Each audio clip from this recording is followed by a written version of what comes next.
Hi everyone. I feel like I've been talking about doing this forever. I've got a little bit of spare time. I'm starting in a new job on Monday, so I thought I'm going to try and get this week, try and get an initial build of that text editor that I've been talking about. Just to get it to the point where it can edit text files. It can display like a list of files like you get in Visual Studio Code on the left, so like a sort of like tree layout from a folder. And maybe if I've got time, make it so that you can, I don't know, so some syntax highlighting or something like that. That's the goal. I'm going to see if I can get that done this week. That would be good, and then I'll try and like progressively improve it as I go along. So at the moment, I've been the last week or so, I've been doing a few little bits of coming up with a few bits of test code. Last year I started on writing like a bit of a library, which I've called SALib.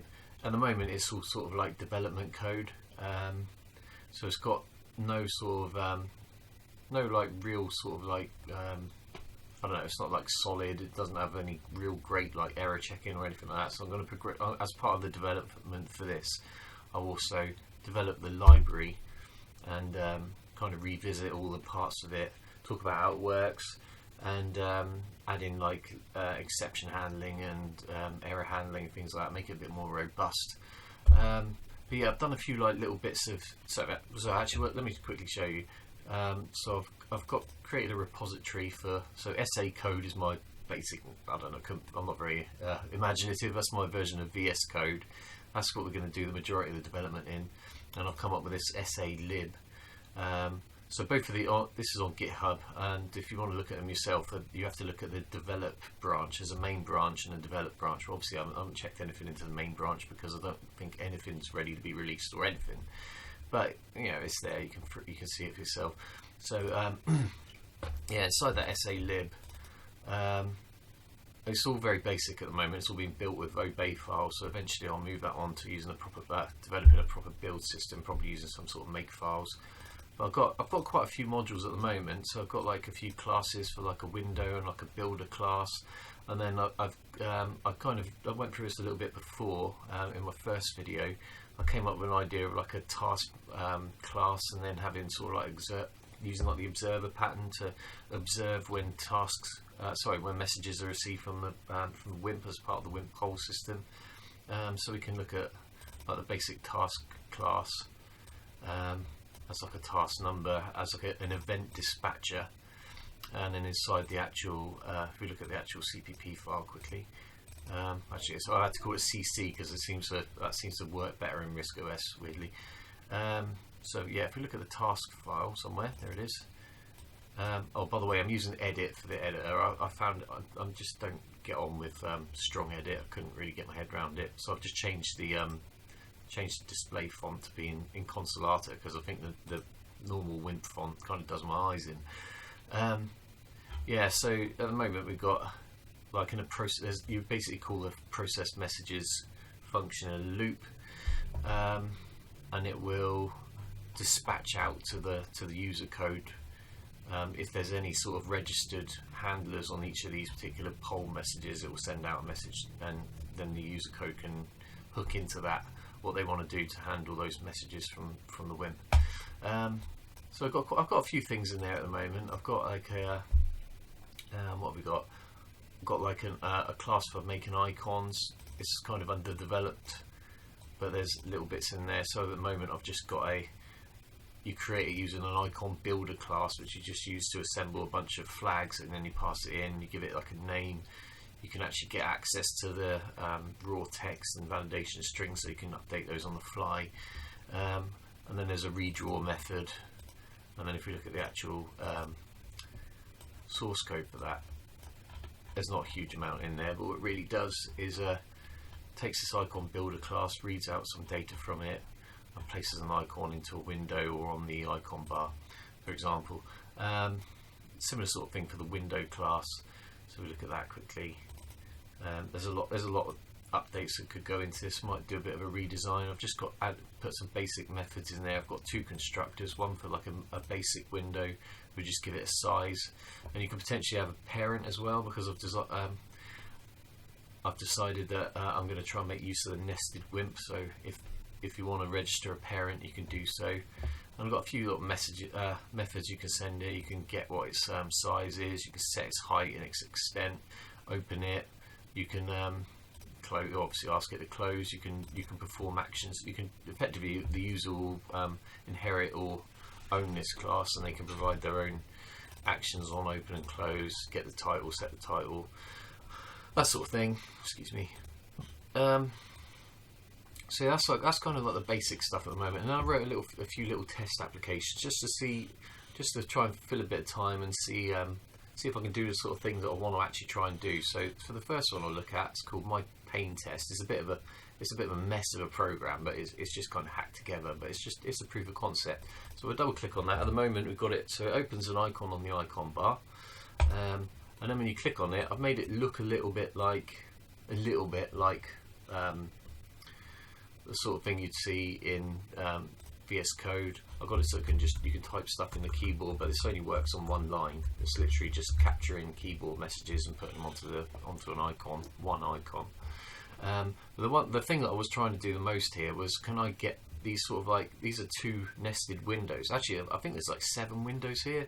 There's one main window, which is the background, which is there, and then you've got a window there, and then I think we've got one here split into 2. And then I've got a window which goes over the top, which is this little bar. So that I'm trying to emulate that sort of functionality from VS Code. Same there. And once you're on there, you can actually drag it. And by dragging that window that's sat over the top of those, or like there's a window basically dragging the invisible window that's over the top of the joint there. By using that window's location, you can resize the actual windows underneath. Of course, somebody's coughing. Yeah, so I mean, it's not really doing anything else, but that's just a little proof of concept. Could I work out how to do that, which I did. Got it to redraw. So there's that one. And then we've got this application called Drag Path. All this does is, doesn't actually do anything when you click on it, but if you drag a window onto it, so this would be a good one actually. If we drag this SALib on there, all it does is it basically just kind of iterates recursively over the items inside a folder, and then basically does like a really simplified tree layout and creates an icon for each item in that tree. So that's the sort of thing you would get in VS Code. Obviously I've made the spacing bigger, but yeah, if you imagine in our VS Code window, let's click that actually, or the equivalent, our SACode or whatever, in this left window here, effectively you will have this, except obviously the icons will relate to files and you should be able to open them. This one, I mean, it's a little bit redundant, but what this one does is it reads in text from a file, and then just displays it as lines in a window. At the time I was toying with using icons to do the painting of the text of the window, but I feel like it's going to be really difficult to manage with multiple. Oh, that's also an extra icon, so don't count that one. But I feel like it'd be a bit awkward to do and manage like multiple, especially like big files having hundreds of individual icons. So I think instead of that, I'm going to use, and also one of the difficult things about that is an icon, you can't change the color of the icon text in the middle of the icon.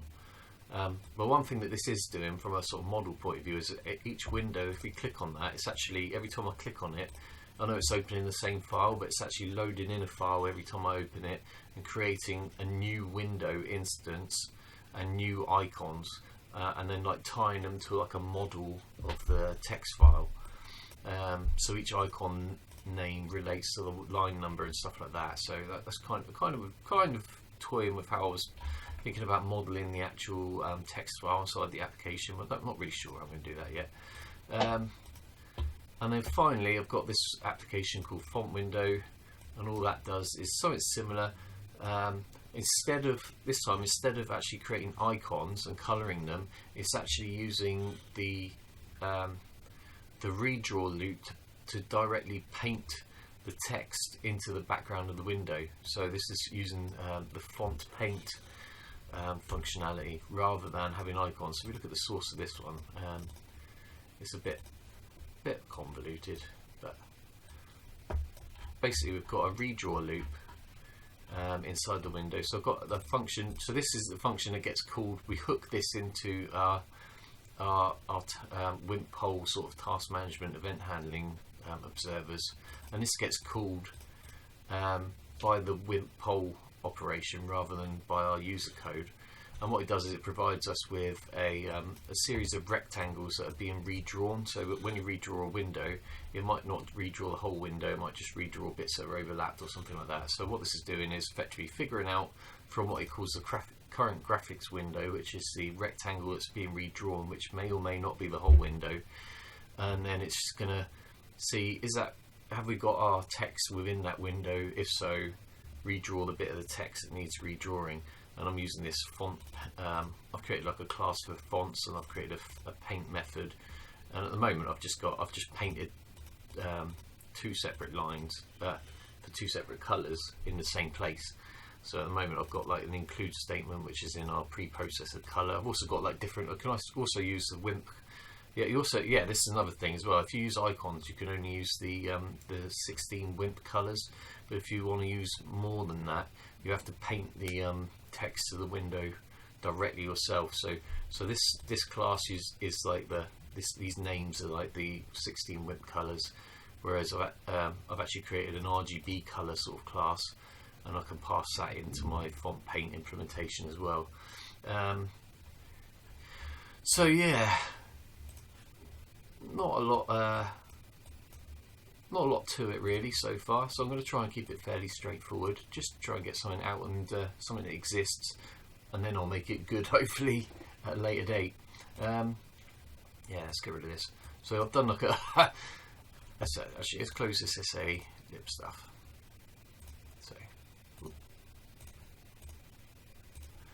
So this is the repository for SACode. That SALib, at the time when I started working on that, RISC OS Open hadn't released their own Git client, but they have done now. So if I go to, I've installed them inside my apps and development subfolders. So we've got a simple Git, which is what I made the start on this repository with. But they don't, and there's now RISC OS's own Git tool, but they don't seem entirely compatible. So it's going to seem a bit weird, but if I make any updates to this SALib, I'll be doing that inside. So for example, let's do set directory here. If I open a command window, if I want to view the status of that repository, I'll do sgit status, and it will show. I probably should add that to a git ignore file actually, but basically I'm not tracking this. I'm building the library into a precompiled library file, so I don't have to keep building every single source file every time I build an application. So yeah, whereas this repository here, if I do set directory, that's now using the new Git tool, which is this one here. So if I double click on that, we can actually drag a folder onto it, and it will actually show us. So I kind of had when I was setting this up, I had a bit of an issue with GitHub because basically I have to use like a token to be able to get it to work with GitHub. It's a bit of a pain in the ass, and it kind of buggered about with the branching. So I had to kind of like do some messing around, merging some changes from main, which I thought were on develop, back into develop. So that's why it looks a bit bizarre there. I mean, you can view this folder. Oh, I can drag that on there and see that as well. But so it does manage to look at the history for the SALib as well, but it just doesn't seem to work because the file naming doesn't match up perfectly. So yeah, we're going to stick with sgit for the development of SALib, confusing though it's going to seem, and Git for the development of SACode. Hopefully, once I get to a certain point, I could probably remove the SALib folder that's on my computer, and then sort of check it out again, and then maybe it'll be alright, I don't know. Yeah. So, where are we at? Yeah, just to start with, just for this very first... Oh yeah, I should say, yeah, both of these repositories are on GitHub. So get rid of that. Yeah, so just to get started then, I kind of, just for this first... sorry, excuse me, both voices going. Just for this very first video, which is only going to be a really short one, I've come up with a bunch of initial requirements. I mean, ooh, let's do that. So, probably if I was going to make it a big project, which if it looks like it's going to go somewhere, I might actually make it a proper maintained application on GitHub. In which case, I can use like their proper. I've never tried it actually on GitHub, but use their sort of issue tracking tools and things like that to put keep the development going and bug fixes and things like that. But for the moment, I've just come up with this little text file just to say what we're going to try and achieve for today. So I've got sort of like, this is like a really rough requirements document sort of thing you might see, and I've got some actual implementational or implementable requirements here. So why have I called that 1.0? Hang on, let's try that. Save that again. Don't know what I'm talking about. Right, so just quickly go over it then. So the SACode high-level requirements. This is a text editor with a similar look and feel as Microsoft's Visual Studio Code. So some of these are like, they're not like requirements as in testable, and some of them kind of are. So I might see if I can do some sort of test-driven development maybe later on, but just want to get something up and running to start with, and I'm on a very limited time limit, so it's one of those things where like I might get to a point and then backfill it with tests, because I just don't think I've got time to start writing all the tests and everything, and then I'll probably spend as long writing all the tests and then I won't have any actual code. So I actually just want to get something up and running today. So yeah, anyway, so the software is written to support running on RISC OS. So I've made a statement, backwards compatibility is not a requirement. So the reason I've done that is just because I don't want to be having to maintain multiple code bases. So what I'm going to try and do is I'm going to all the code that I'm going to write should be backwards compatible to any version of RISC OS that uses the nested WIMP. So it should be able to work back to RISC OS 3.1 if you install the new window manager. I think it's 3.98. But I'm not going to be doing any testing on it.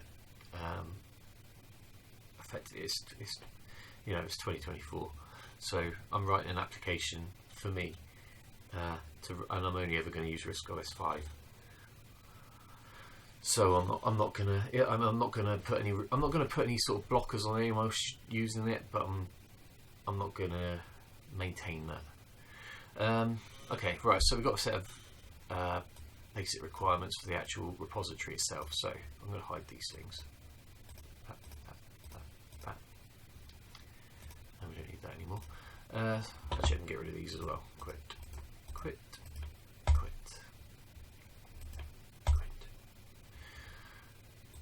Okay, so these are the testable requirements. So hopefully we can get to the point where I've ticked all this sort of stuff off by the end of the day. So we've got 1.3. The application comprises of a RISC OS application folder containing but not limited to. So that's not actually a testable requirement. So there's a sort of like one sub point down on. So we should have the application folder itself with the name pling SACode. So this is our SACode repository. And you can see we have the application folder. Right, so we've got a boot file. This is very basic as well. I'm not like not doing too much here. So a boot file that defines the folder's environment variables. So if I shift double click in that folder, so we have a file called pling boot. Shift double click that. So all we're doing here set SACode dir obey dir. So that's an environment variable that's set on that on run of an obey file. That will set that flag to whatever folder the obey file is that's run. So that by creating our own environment variable, we're effectively storing long term the path from that folder. And also we're just making sure that if this is double click, just update the sprites inside the the generic sprite pool. Okay, a run file that checks for any dependencies, sets the required WIMP slot memory allocation, and then runs the main executable. So at the moment, obviously we don't have anything. I've created a run file. Shift double click that. I've got a placeholder for this WIMP slot statement, but I don't know what the executable size is going to be. This has probably changed quite a bit. And I've got a placeholder line for running the main executable run image. At the moment I don't know if there's going to be any dependencies, like any modules or anything like that we're going to have to load, or any particular versions. So basically you could have your binary as a plain run file, but it's not very good practice. So we're going to just, if nothing else, it's literally just going to load the run image file, which doesn't exist yet because you haven't got any code. So, that one we can tick off. That one we can tick off. That one we can kind of tick off. So a run image file, which is the main binary executable. So we don't have that yet because we don't have any source code, which will then compile to the executable. A sprites file that contains the main application icon. Initially, just a single sprites file will be provided. So probably there will end up being a lot more icons and stuff, which might be in a separate sprites file. At the moment, I did something that looks a little bit VS Code like. I'm not a graphic artist. I spent 40 minutes drawing that, and it still looks rubbish. So you know, it is what it is. Again, if this ever actually goes anywhere, maybe somebody who actually knows what they're doing can draw a better icon. I don't know. Sorry, my nose is very itchy. Okay. So yeah, if I just double click that and show you the sprites file, I made a 256. Actually, well, there's the file called the sprite pling SACode. Should do a small version as well, but I haven't at this point. In fact, for this first iteration, I'm not even gonna worry about it, you know. So if I can zoom into this guy. So basically, there's the icon, and it's sort of transparent background. So when it goes onto the icon bar, whatever colour the icon bar is, whatever, you know, it just look like a weird S. I made it kind of 3D-ish, but not, I mean, yeah, not really. Okay. So then we've got a help file that contains some information about how to use the application and how to install it. Well, I don't actually know anything about that yet. So at the moment I've created the file, and it is literally a placeholder help file. Ideally, at some point, I mean, this is not going to be implemented immediately. You should be able to use, basically RISC OS has got its own built-in help application, which is a bit like the sort of thing that you get, like they're called tooltips on Windows. So you can hover over various things and it will give you effectively the equivalent of the tooltips. Well, there's not anything, yeah, there we go. So I should, as a RISC OS application, I should be implementing that, but that's going to be later on. But it's something to be mindful of. I'll keep that in mindful in the list of requirements. And also, I might, if it gets really complicated, I'll write a fairly useful manual at some point as part of the requirements themselves. The idea is, if it's a decent program, people will use it, and people need to know how to use it. Okay, I think we can get rid of that. Finally, a source folder which contains the source files used to build the application. So there's our folder source. It does specify in section 4. Oh, that shouldn't be 4. That should be 1.4. And then 1.5, 1.6. See, I did a great job sort of getting this stuff together. So in 1.4 then, the SACode source folder contains as a minimum a pling make file, which for the initial version is an obey file containing instructions for building the application. So at the moment I've got nothing in there. It's just a placeholder. But yeah, until I get a proper build system up and running and using make, which I don't know which version I'm going to use yet, we'll just keep with an obey file just for the sake of, like, just for today to get something built. We can fancy that up at a later date. Then we got a CC folder, which is going to contain all the source files.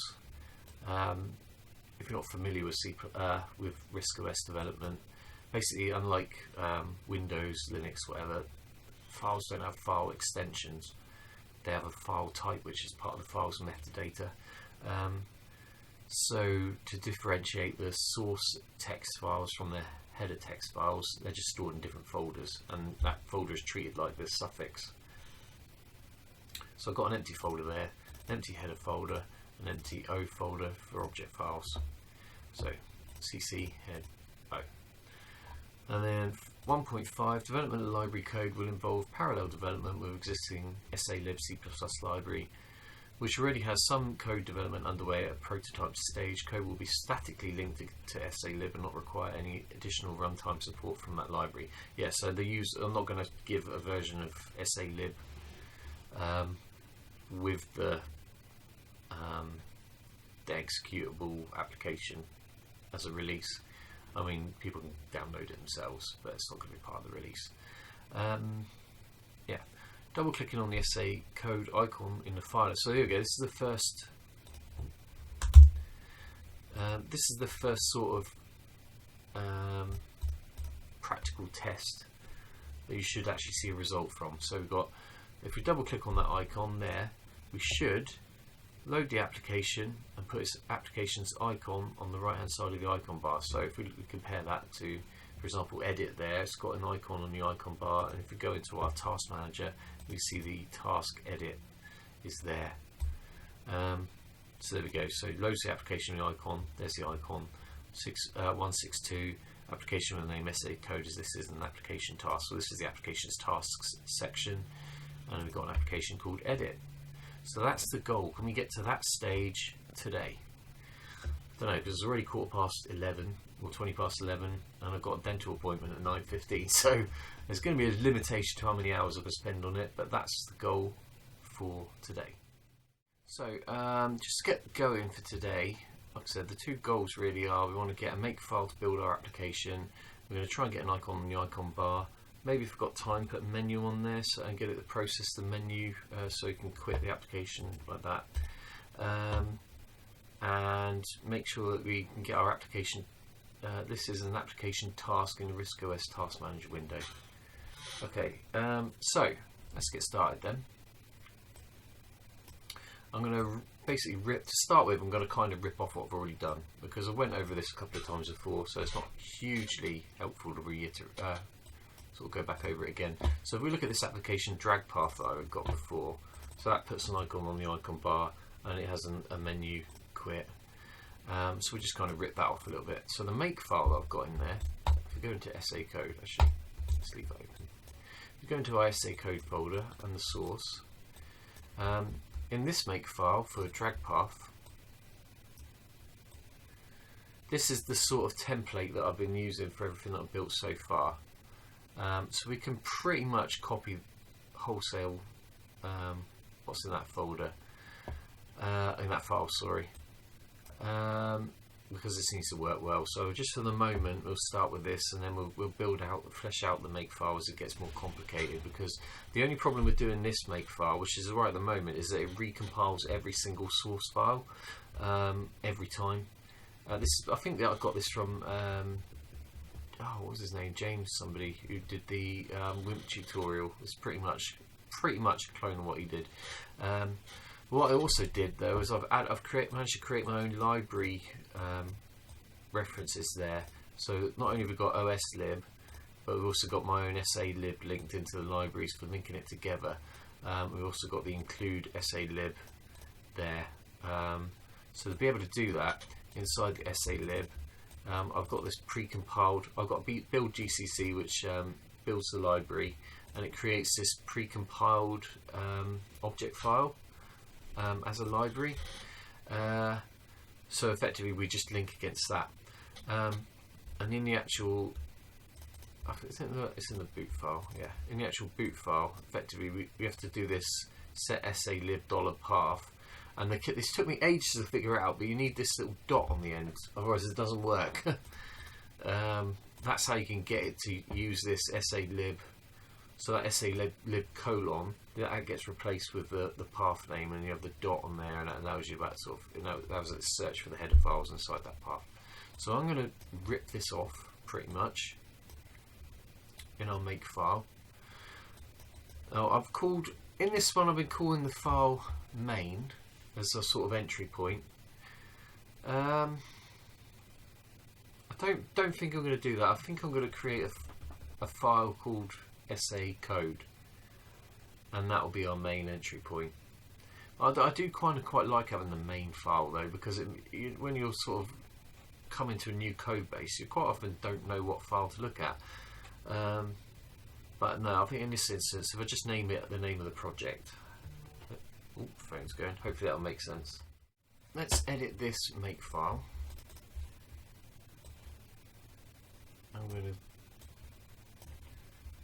We're going to this build system developed. I think that's a reasonable comment there. So I'm going to put those two lines in. Let's copy that. So yeah, I find you need a minimum of 16 megabytes to be able to run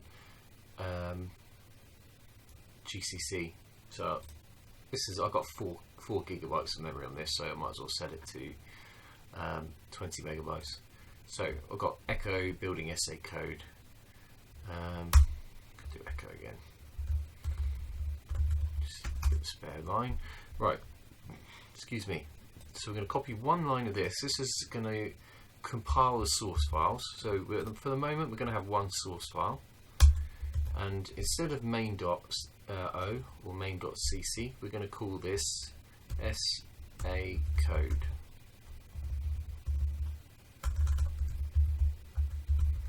Well, it does look like SACode, which isn't great. Okay, so could say building SACode, compiling source files. We could say echo linking object files.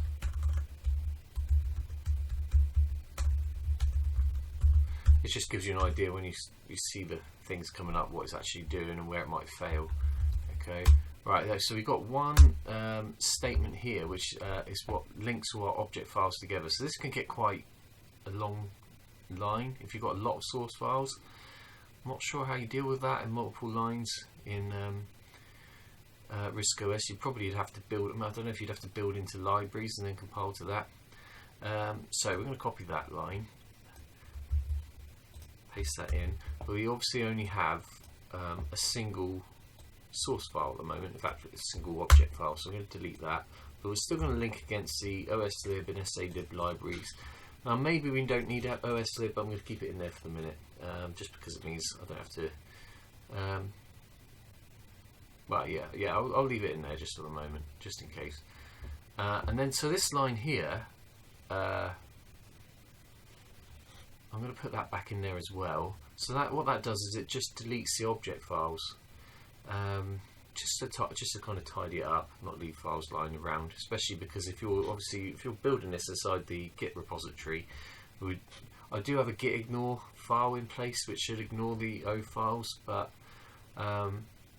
you know, I don't need to keep it because effectively at the moment I'm building everything else. So I'm going to keep that echo done in there, but I'm going to copy that line as well. So copy that little chunk there. So that wipe command, that wipes everything in the O folder, and it kind of forces it and isn't verbose. So doesn't require confirmation, forces it, and doesn't require say what files have been deleted. Okay, so hopefully that should be enough to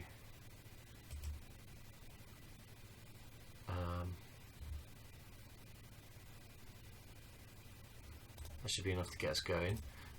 So let's create, to start with, a very basic main file, or SACode.cc file, and hopefully generate a run image, and we'll just do a hello world sort of one for the moment. So I'm going to, it's obviously C++, so what I should do is I should create a proper header at the top of each file. How am I going to do? What's the best way of doing that? I'm going to do a very basic header to start with.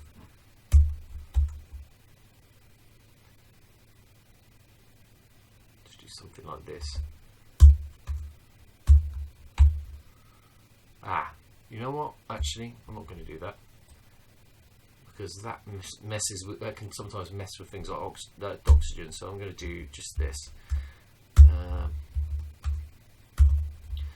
going to say main application entry point. I'll do for the moment. Okay, so so I'm just going to print hello world or something like that for the moment. So we're going to do hash include, and we'll do, I don't know, iostream. Right.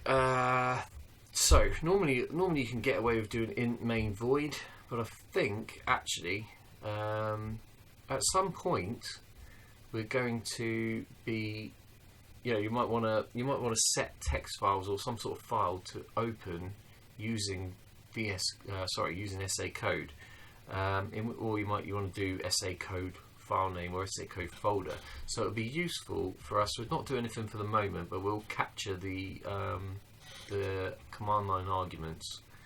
So I'm going to do int main, and then I'm going to try and remember what the two arguments are, because I always forget this. So bear with me a sec. I'm just going to look it up. Int arg c char star arg b array. So that tells how many arguments we are, and it'll be an array of strings. And then we're going to do that, and then we're going to return 0 for the moment, and we're going to do standard cout. This is thing SACode's run image file /n. Oh no, actually we do.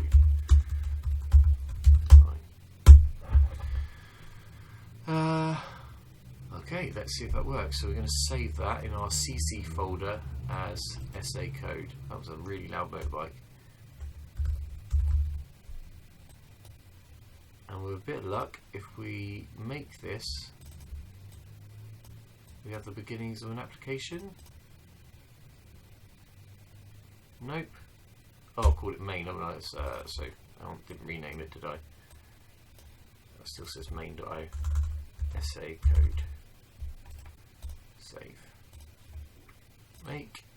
Building source files. Linking object files.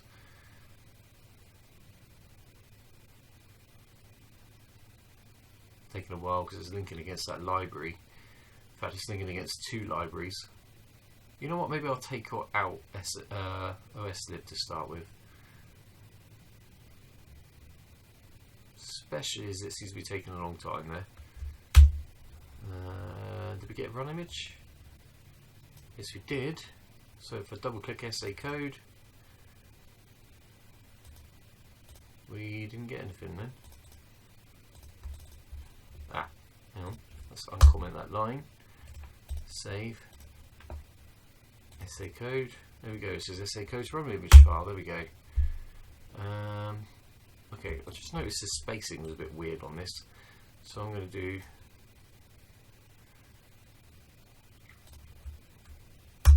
echo, and then have another echo after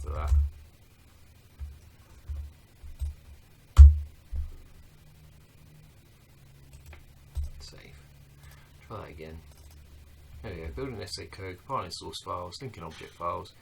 Seems to be taking a long time to do that. Maybe we can break up SACode into multiple libraries at some point. Mind you, even then there's not that much in it. So it's this linking stage is very slow at the moment. And okay, let's just double check that again. SACode, this is SACode, run image file. Okay, job done. So that's got us to having all the files that we need. So we've got our run image file, so that's kind of ticked that one off the list of our requirements, hasn't it? If we look at our, go back to there, I've got the requirements in there. So that's kind of checked off our run image file. So that's everything in there exists now, at least. So now we just need to get the application to load as an application task and get an icon on the icon bar. Right, here we go, hour and 10 minutes later. So I had an unexpected phone call, I had to sort out some stuff out. Right, okay, so where we left it off, and we've got an application that builds but doesn't really do anything. So, come back to our requirements then. We're looking at getting a, let's start with the simplest goal, get the application with the name SACode listed as an application task in the RISC OS Task Manager window. Okay, so this SALib stuff that I've written, I've created a task class which I mentioned before. So we should just be able to create a task object, pass in, well, we don't need to pass WIMP version number, we'll just assume it's going to work with 380. Just pass in a name for the task, and then just sit in a loop waiting for messages.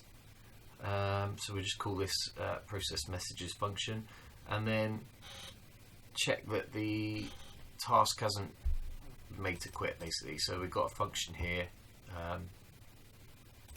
We just test to see if request to quit has been received. So if we go into the application task and we middle click do task quit, that sends a WIMP message to our task, which will then set this flag request to quit. So we're just running the loop, testing this request to quit, processing messages, and then we're in the application. I think that will do for the moment. So let's go to our SACode application. So now we're going to include, so I'm going to get rid of this line here, we don't need to do anything especially. So I'm going to include, so SALib / and it's task.h. Now what I should probably do is maybe split, some of these things up. At the moment it's like WIMP, but it's got some not WIMP stuff in it. Eventually I might rejig this around to, rather than having all the header files in one folder, maybe split them out into a WIMP OS, something like that. I don't, it depends whether I'll actually get anywhere with this. It might be that the next project I choose not to use this SALib or whatever. It's just more like a learning activity, as much as anything. So I'm going to include tasks. So we're going to create a new object.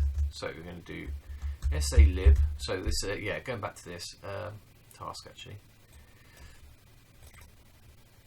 So I've included these classes are inside a double namespace. So you've got a namespace SALib and then a sub namespace of WIMP.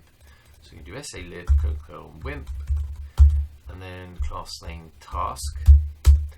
So we're going to create our task, and in the constructor we're going to pass in a constant character pointer for the name of the task. And our requirement said, I believe the task name is going to be SALib, SACode. There we go, SACode. So I'm literally going to copy and paste that in there. Okay, so that creates our task object, registers our application with the WIMP. And then what we're going to do is we're going to go while task dot request to quit received. So that returns true if it's requested to quit. So we're going to say while not requested quit to receive, well, that returns not true. we're going to do is just task dot process messages. So I'm just going to sit in a loop calling WIMP-poll until WIMP-poll tells it to quit. So we're going to save that. What I might do, let's do, you know what I'm going to do? I'm going to get this build today, and then I'll do it off camera. But once we started building it, from now on I'm going to start putting maybe Doxygen style comments, maybe I'll use like the Java doc style comments. So I'm going to try and maybe I'll sort of use Doxygen to document the code base for this. That might be useful, especially if other people might want to sort of contribute towards this project. That might be worth doing. But for the moment I'll leave it as it is, but yeah, I might do that. So what I'll probably do is I'll get this working today in this video, but then before the next one I'll make sure I can run Doxygen on the code base. I think I've got that set up on my PC. I might try and see if I could port it actually, but that might be something to do off camera, not this week. Okay, yeah, so if I try and make this now, see if that still compiles, which it does. It's linking against SALib. Okay, so if I run this now, hopefully if we go to the task manager, there we have an application called SACode. Okay, and if we do task quit, that should send it a message and it's ended. Okay, job done. So that is the requirement. So we've got all the requirements. We've got 162's done. I think we've got everything else here. So the only one that is outstanding is load the application, put the application's icon on the right hand side of the icon bar. So we'll do that, but what I will also do is I'll extend that and add the quit menu option on there. Okay, so I'm going to rip this off of an existing program again. So in this version, this program drag path, I created a, so we go to main,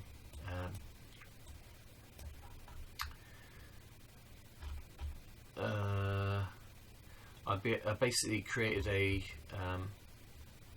module called icon bar, and I just, in that class, I just, because an icon bar icon is effectively a normal icon, I didn't really want to put an, I mean I have actually got that here to be fair, but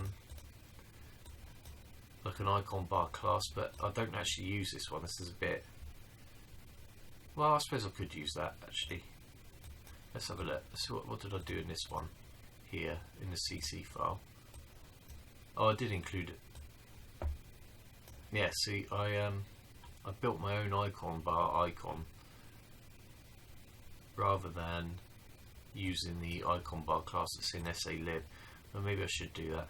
I'll try and work out what the difference is here actually. Why didn't I use this one?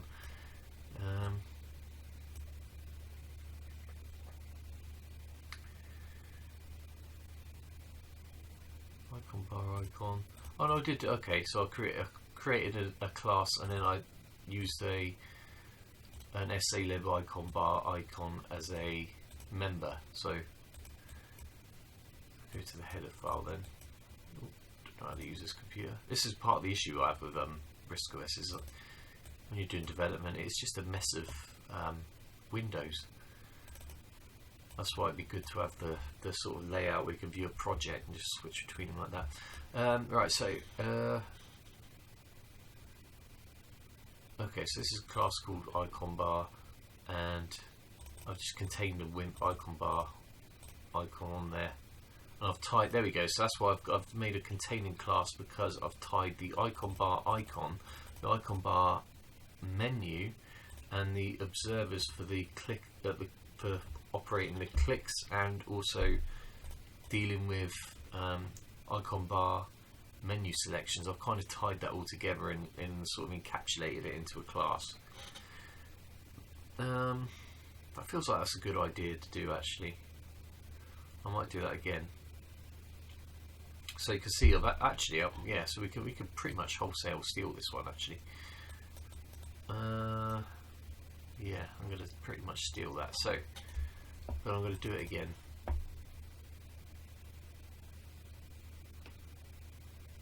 Yeah. So I'm going to create a header file here. Yeah, we're going to create a new file. Save that as, and we will call that icon bar.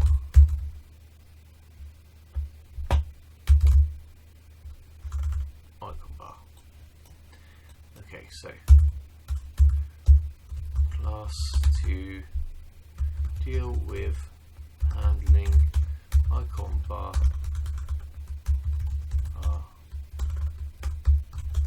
icon and handling the icon bar icon and its associated menu. Okay, right, so see I've named this one here, I've named that icon bar. Well, I could call this icon bar icon or something, couldn't I? So class icon bar icon, because there's a bit of a naming conflict there, isn't it? So I'm going to call it icon bar icon.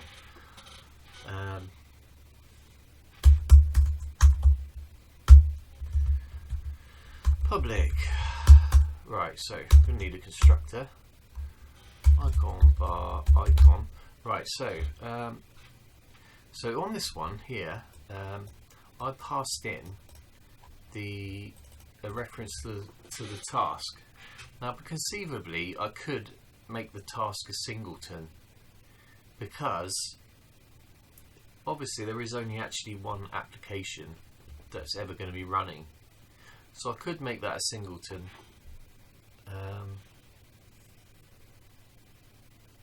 But for the moment, we'll do. I mean, obviously, the singleton's kind of frowned upon at the moment, but there is a use case for it there.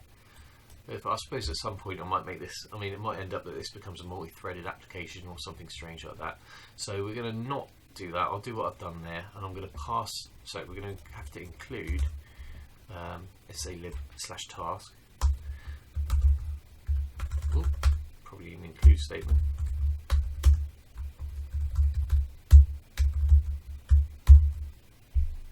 Okay, and I'm going to pass in a reference to the application's task, so that the icon bar menu, which is going to be contained within this icon bar icon class, has access to the application's task, so it can request that the task exits. Okay, and we probably need a destructor as well, so because we need to delete the icon. Okay, so we're going to need private. We're going to need a reference to the task. So we're going to do. I'm going to make that a member, so I'll call it m_task. And what we're also going to need, so I'm going to add this. I'm not going to do this for the moment, but we're going to need a WIMP icon bar icon. I'm not going to add the menu stuff for the moment. So we're going to need a member which is a WIMP icon bar. So I could actually do that, couldn't I? So so now we've got an instance of a SALib icon bar icon, which we're going to call m_icon bar icon. So I'm going to save that, and we're going to create a CPP file. Well, actually a CC file. It should really be CPP. I might actually redo that once I've got. It's a weird one. Once I get my own editor up and running, I can self-host the project on the editor, and then I can use CPP instead of CC and stuff like that. Right. Implementation of icon bar icon class, something like that. So hash. So we're going to include the header file. Oh, I'll tell you what we're missing here, aren't we? we are missing include guards. So we're only using C++ 03. There is GCC 10, which I've got a copy of, which can implement a more modern version of C++. But I don't think I'm going to use that because I don't know how reliable it is. I know that this version of GCC works and everyone's got it. So if I can get away with using that, I mean, I think it does have C++ 11 in it, but no, we'll stick with O3 because I'm quite familiar with O3 and know how to use it. Whereas 11, I'm not sure. Half the time I forget what's in 11 and 14 and stuff, and I could just see me bloody spending half the time trying to figure that rubbish out. So I'm going to use this normal include guards anyway for it, rather than like pragma once or anything like that. If def. Right, so we're going to call this icon bar underscore h hash define icon bar underscore h hash end if, and I always like to make it obvious what we're ending, so icon bar underscore h. Okay, so we've got our include guard in there, we've got a basic class definition. Save that. We're going to save this as icon bar.cpp or .cc, I should say. So now we're going to include our header file, which is icon bar.h, and we're going to implement a constructor, a destructor, and that should be enough for the moment. So we want icon bar icon icon bar icon, and we've got a reference to a task, so I should grab all of that.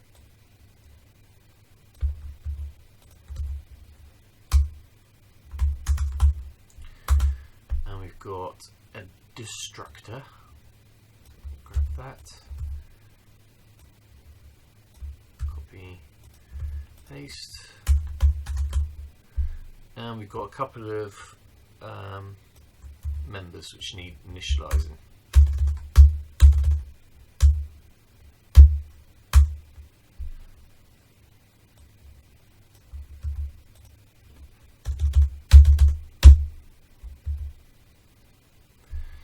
Okay, so for a task then, let's minimize that.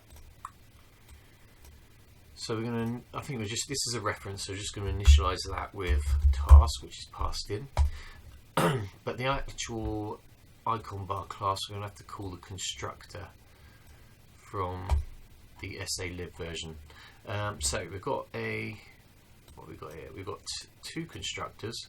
So we've got a constructor that just takes a sprite, so like this one, and then we've got a constructor which takes a sprite and text, much like this one. In fact, this here is a little test program that I wrote, which I've got. Let's see if we can see it. I called it STD icon. Basically, because of the way RISC OS this build works, if I left click, I've got an external hard drive. If I left click on that, it actually opens the FATFS, the Pi boot partition rather than the ADFS partition by default. And it sort of mounts one and dismounts the other. It's a bit annoying. So I basically just created an icon that if I click on that, it just opens the hard disk 4 SCSI version. It's like nothing. It was just a test as much as anything, but it's just quite useful. So anyway, so that's an example where I use the name and the text, but we're not going to worry about that because I think we're just going to put the little S logo there. So we're going to call this constructor. So icon position is an enumeration, and we just want it on the right. We're not going to be right with high or low priority. Don't want it to go over here. We're just going to go where the application plonks us. I could say low priority, but if I just say right, I'm pretty sure that works out the same. So we're going to call that constructor. So this is we now actually I've just realised I don't think we've included that in the header file, have we? So we're going to have to include hash include salib / icon bar.h. Save that, minimize again. So it's in the header file. So we don't need to add it again because that's always going to be in the header file. Sometimes if there's some things that might come in or out of the header file, I'll put them in a CPP file anyway, but I can guarantee that that file was always going to be included because we're using a member of it as part of the class definition. So we can define that as right, so that's going to be SALib :wimp : and then the icon bar class : right, and our sprite name, which is going to be the icon that goes on the icon bar. So if we refer back to our I mean, I probably don't have to do it, it's obvious what this is going to be, but going back to this folder, we go to our sprite, and you can see that it's called lowercase SACode. I don't think it's case sensitive, but I'm going to call it lowercase anyway. SACode. Okay. So what should happen now is if I can save this, and then we go back to our make file. So currently we're only making one of the two CPP files or C++ source files, so we want to make both of them. I'm going to edit the make file to include now our icon bar module. So I'm going to copy that. I always tend to put these in alphabetical because it makes it easier to find them when you've got a lot of files. So I'm going to call that icon bar,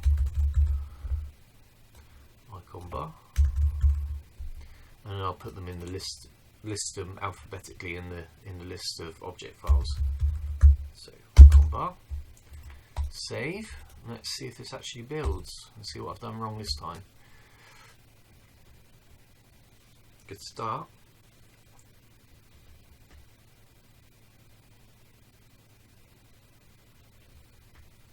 Okay, right, so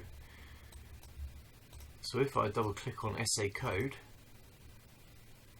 we did not get an icon on the icon bar. What have I done wrong there? Oh, I know what I haven't done. I didn't actually instantiate an object of the icon bar class, did I? That's why that doesn't do anything. Let's try that, shall we? So go back to our CPP file, which is our main file actually, and we're going to include our icon bar.h. So I'm going to put that library files at the top and local files lower down. So I'm going to call that icon bar.h. Okay, and we're going to we're instantiating a task, and then we're going to instantiate an icon bar icon. And we'll call this icon bar icon, and hopefully just by creating that object. Oh, I'll tell you what I didn't do. Well, I guess we didn't need anything in the destructor, did we? Because the structure of the icon bar object should deal with it. So, so I probably didn't even need to include that in the. We'll keep it in there really, just in case. It doesn't do any harm for the moment. Okay, so let's build that again. And okay, now we're actually including the icon bar class. We can see if there's any issues with it. No matching function call for icon bar icon.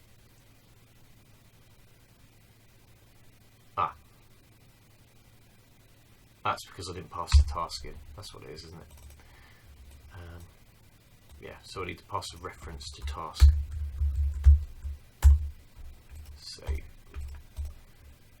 Okay, make that better.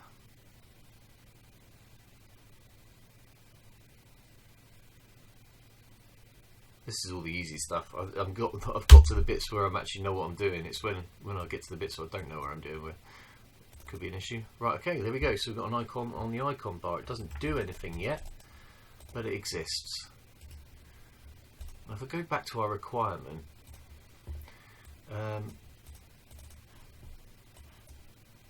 technically I've fulfilled the requirement because I wasn't specific about it being able to do anything. Loads the icon, puts the icon's applications icon on the right hand side of the icon bar. Now technically I've done that, but what I am actually going to do, just to start with, is I'm going to create an icon bar menu, but I'm just going to populate it with one field, which is quit. Okay, and then we'll implement being able to quit from the icon bar because it's quite annoying to have to go into the task manager. And yeah, so the menu class that I've got is a bit because menus are quite convoluted in how they're implemented. So if I tell you what, if I close this and I'll give you an example of what I did in this drag path one. So I've created a a class called icon bar menu. Okay, so if you look at the header file for menu,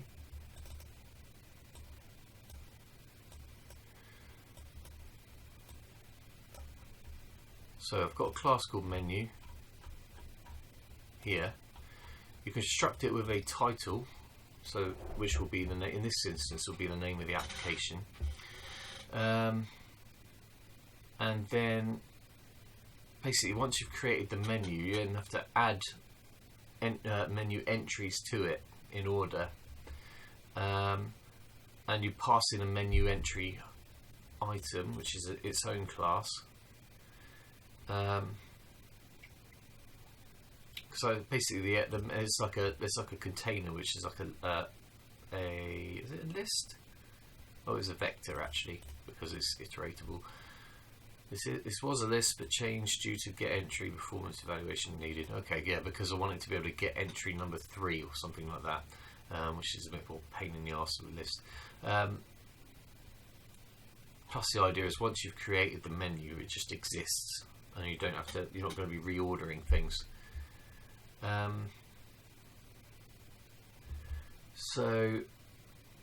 was I doing? Yeah, so a menu entry is its own class. So for a menu entry would be like on the menu here. So that info is an entry, snapshot is an entry, choices is an entry, quit is an entry. Now what I haven't implemented at the moment is the ability to do submenus. So for the moment I can only add elements here, but I haven't implemented submenus yet because I haven't needed to. But when we do this application, we're not going to do it today, but one of the things you need to be able to do at the very minimum is have this info box come up. I'm just thinking, bearing in mind it's like now 1:45 PM, it's a bit too late for me to be able to implement this. But that will need to be added to the menu class. I'll have to work out how to do it. But just to get something up and running for today. So yeah, basically we need a menu item.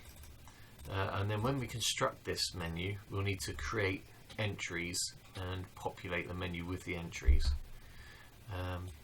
And then, so I'll tell you what, we'll do that for the moment, and we'll just make it so that and then we'll have to implement a couple of observers, an observer to check for clicks on the icon bar, and another observer that checks for clicks on the menu, and then it will send a message to the appropriate menu handler. Okay, let's do this, and then I'll show you how we build a menu using the library that I built, which may or may not be the best way of doing it. It's just what I've come up with as something to work with for the moment. So I've also got a couple of command items there. We'll have to come back to those. So I'm going to copy this SALib WIMP menu. Right, so we've got an icon bar menu. I'll tell you what, actually, like I've done there, we'll keep the tasks separate and we'll couple the icon and the menu together because that's quite useful.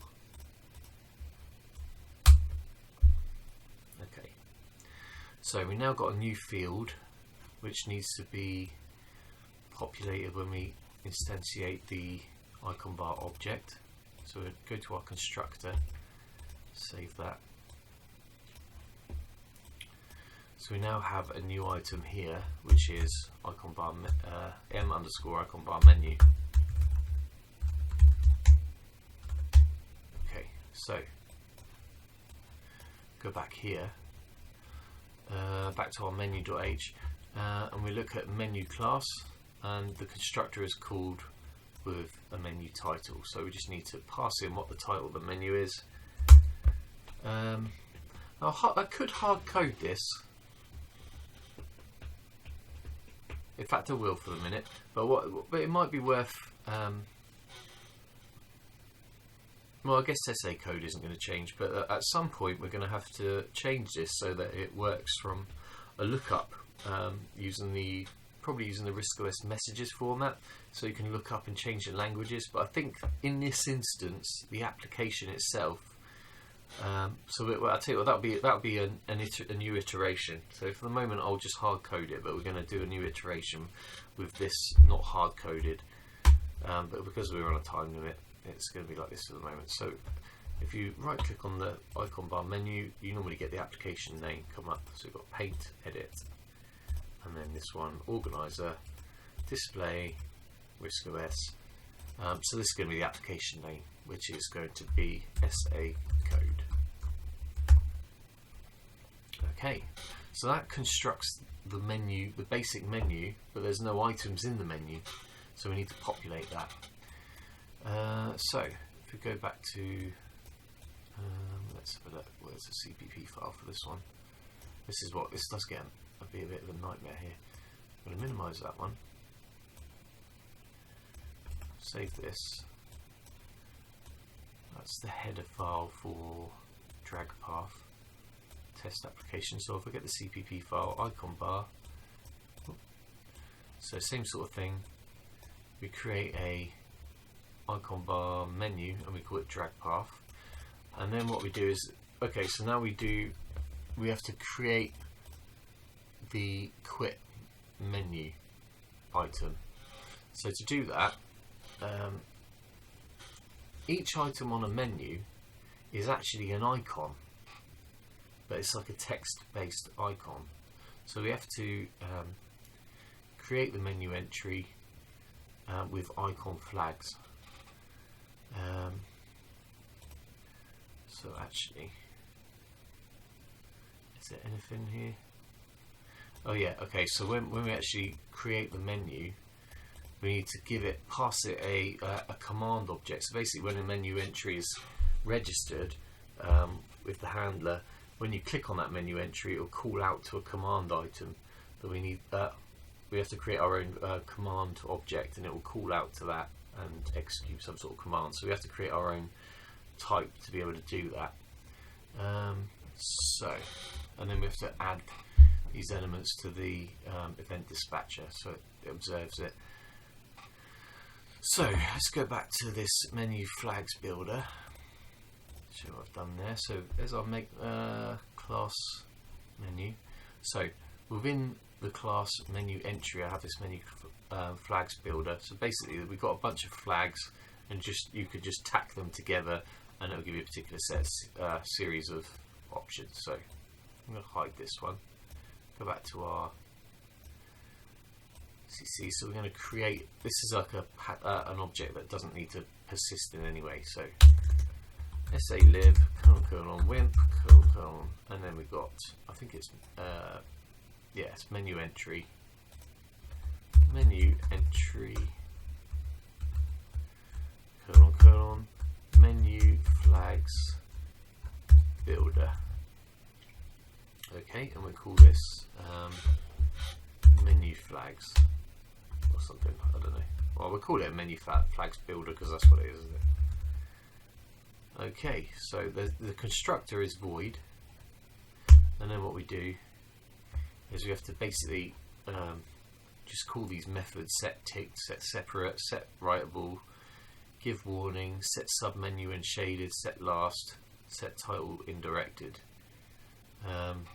So they're the flags that we can set. I don't know that we need to set any of those actually. We could just leave it bare maybe. Let's have a look what I did before.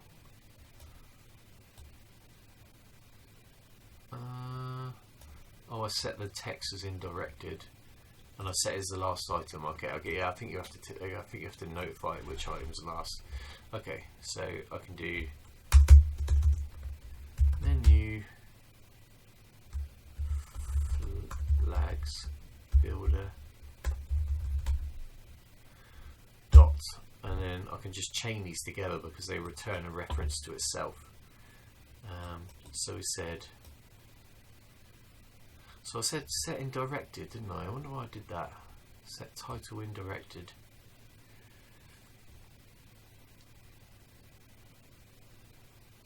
I don't know that I need to do that, to be honest. I think I'm going to leave that not indirected.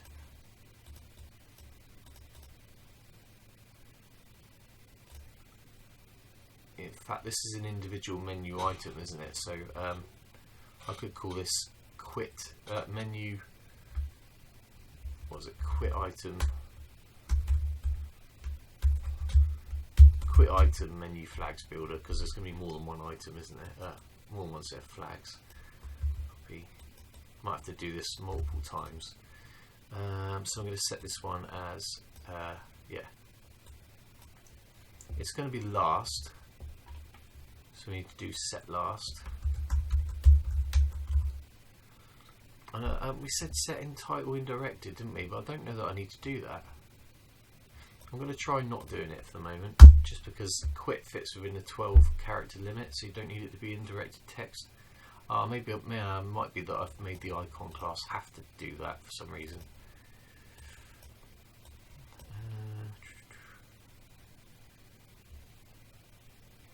No, I don't know. I guess it wouldn't be in that one, it'd be in the CPP file. So, oh god, I've got so much open. This is getting out of hand. That's the trouble with this. I find it very difficult to manage all these windows that get open doing it, working like this. Icon, text. If text size is greater than 0, icon is text only. Reserve max size. Force using indirected text. Okay, so I've actually forced it to be like that just to make the code easier. Okay, so in that case I don't need to do it on the menu flags. Oh no, I do actually, because I've specifically said that it's been. Okay, right, I'm going to do this then. What did I say? I did say set title indirected then. Okay, we'll do that. I don't even know my own code anymore. Good start. Right. Okay. So and then we need to create an icon as well. So we'll set the icon as a text icon with indirected text, and it's filled, so it's not got a blank background. In fact, I could just copy that, can't I? And then we've got our quit menu item flags builder. Okay. So effectively each element is an icon. We're going to use indirected text, which is specified you can't avoid anyway, and I'm going to say it's got a filled background rather than like a blank background. Okay. So once we've created our menu item entry flags, we can then create the menu entry, which is a bit convoluted. If I look at the constructor for the menu entry that I've got at the moment, I mean, there's probably a better way of doing this. So I've got one constructor here. I've got a reference to the flags that we've created.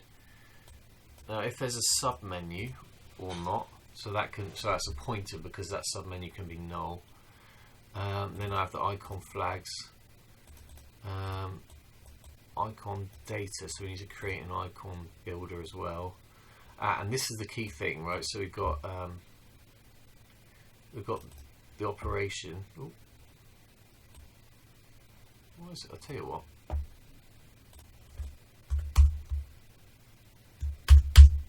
That's a bit readable, isn't it? Let's save that. So yeah, we got icon builder, icon data. Then we have a menu selection command object for what to do when the item is clicked with select, and what to do when the item is clicked with adjust. So if I do that and click this one with adjust, it keeps the menu open. If I click it with select, it closes the menu. So I've got two separate operations there. However, if I did that with quit, like this one here, and click that adjust, obviously the application ends. So I could afford to have the same command object do that. But I mean, it might be you can either have one object for each and just use the same command object for every one of these menu items, or you can have a different command object for different menu elements. Up to you how you want to build it, really. Okay, so going back to, oh, this is getting to be a nightmare, isn't it? What have we got here? Right, we've got our quit menu flags. So we now need to generate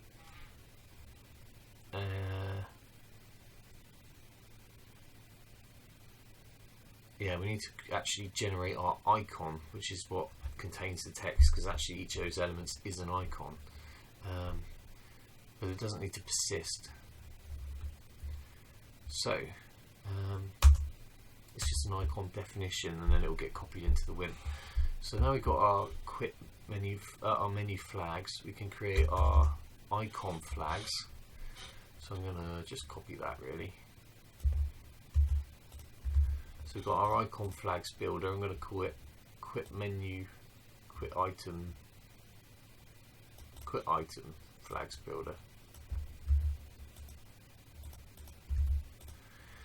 Okay.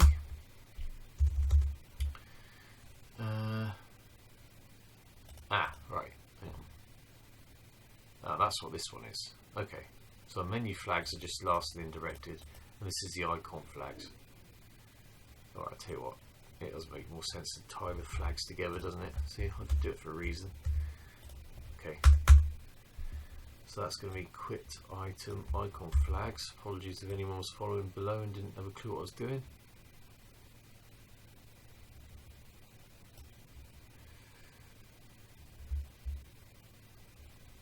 That's also an icon builder, isn't it? Icon flags builder. Copy that. Icon flags builder. Okay, so we set the icon as a text with indirected text and a filled background. Okay, yeah, that's right. Okay, and then we need to actually create an icon data builder. So, so we just basically we're just setting that would be what would contain what sprite was used and stuff like that. But we're just going to put a string in there. So again, I'm going to copy that. Go through this again when we actually go through a more interesting example. Okay, and that is going to be our quit item icon data.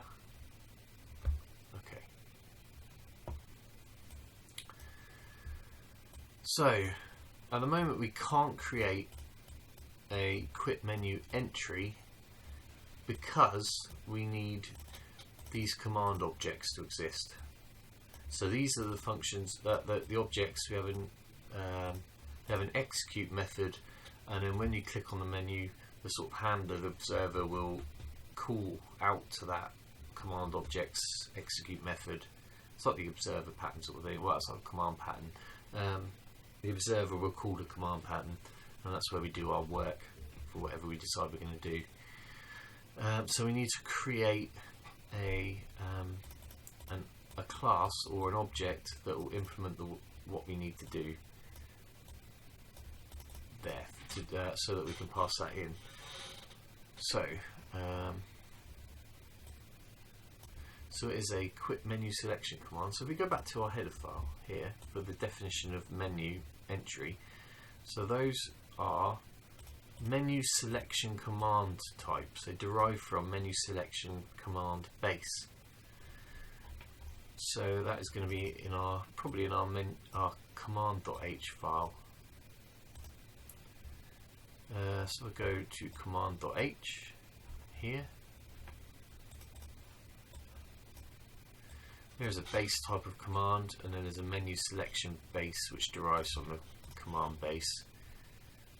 So our class needs to derive from that and override, execute, and implement a different implementation. So save this for the moment, minimize it, go back to our header file, and this is where we can put our class definition.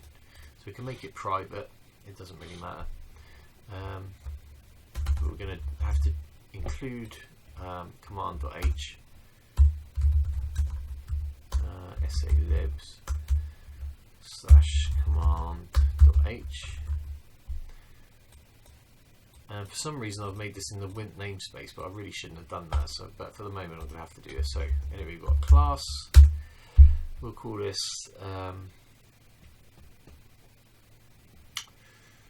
it's a menu selection command. But do we want to call it does it want to be specific to that quit menu item? because we could have quite a lot of items in that icon bar menu. I'll call it this for the moment, but this is very much subject to change, I think. So we'll call this quit item menu selection command, and we'll derive that from publicly from menu selection command base. Okay, public. Don't know exactly what we're going to do yet with that, but it exists. And what we need to do is we need to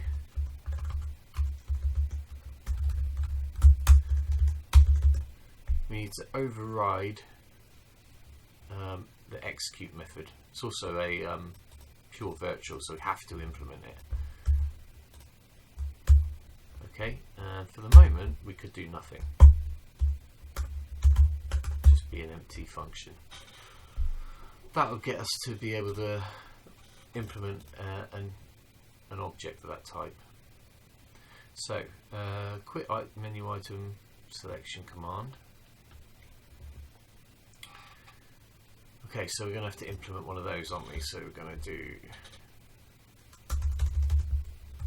no, it's actually, I should just realise that's got that namespace, hasn't it? Oh, we also need to implement the destructor, don't we?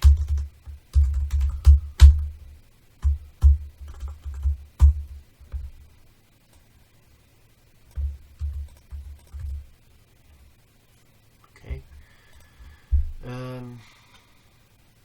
Yes, so we're going to make one of these items.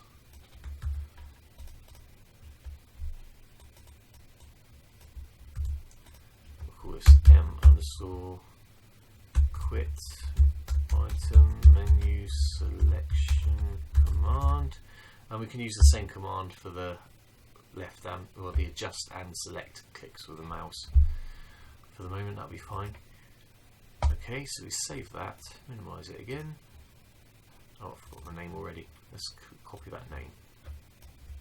We didn't have to do anything to initialize it for the moment. We can go back to this, wherever the flipping CPP file's gone. Not that one. Is it this one?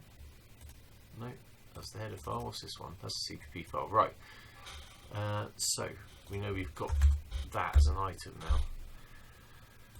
So going back to the definition of the menu, we need to instantiate our menu entry, and we can pass those two in as the select command and the adjust command. Okay. Close that.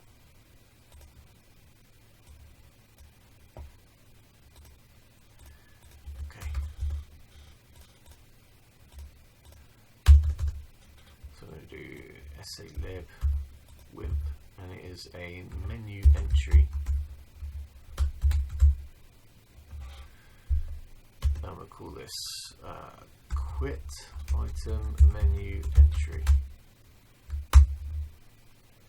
And now we're going to pass in all the stuff we need to do to construct this menu entry.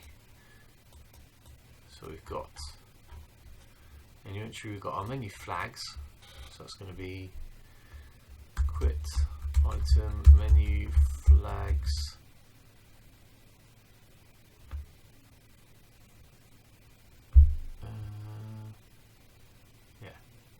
menu flags builder, actually I should have named it.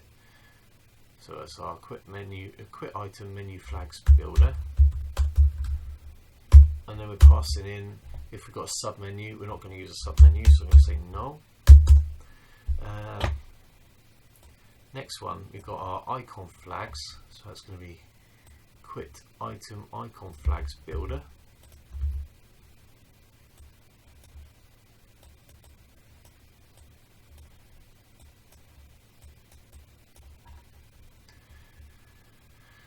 Icon flags, then we've got our icon data, so we're going to copy that, quit item icon data.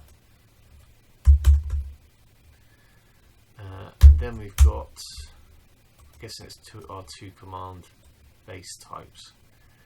So we've got our menu click select, menu select clicked, menu adjust clicked.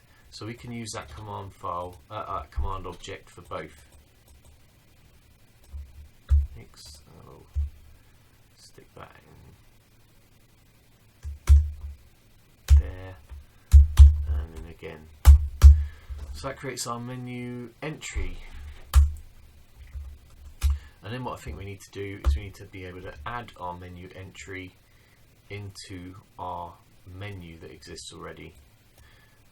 So I believe it's just an add entry, okay, which there is. So we've got our menu name, which is icon bar menu.